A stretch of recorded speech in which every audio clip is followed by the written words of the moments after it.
er 40 ansatte fordelt på hovedkontoret her i Kokkedal og i Aarhus, og jeg er en af hovedaktionærerne. I slutningen af 90'erne, der var der en række store forhandlere, som kæmpede sig om at postulere, at hardwaren den var død. Og det mente vi jo var noget af postulat.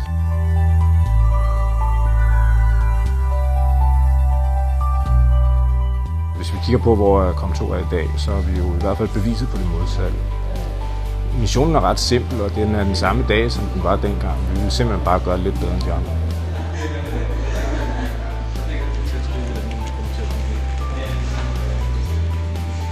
I Comm2 er vi jo først og fremmest købmænd og mennesker, og de to ting blandet sammen giver os en unik kultur.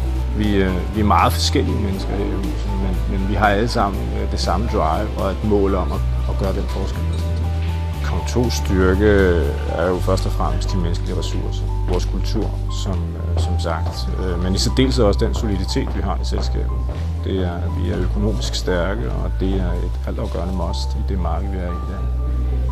Vi har en ydmyg forståelse for, at de små x og sexede ting kan have en stor betydning for vores kunders daglige virke.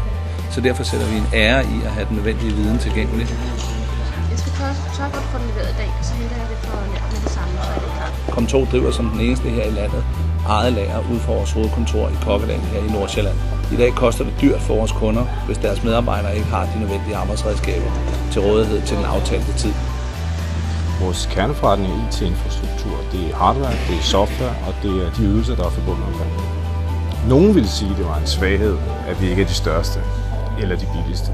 Vi ser det faktisk som styrke. Det bedste eksempel er nok, at flertallet af de ca. 900 kunder, vi handler med i dag, har handlet med os i rigtig, rigtig mange år, ud af de 12 år, vi har eksisteret. Min klare drøm for Comm2 er, at vi bare fortsætter med at gøre det, vi gør i dag.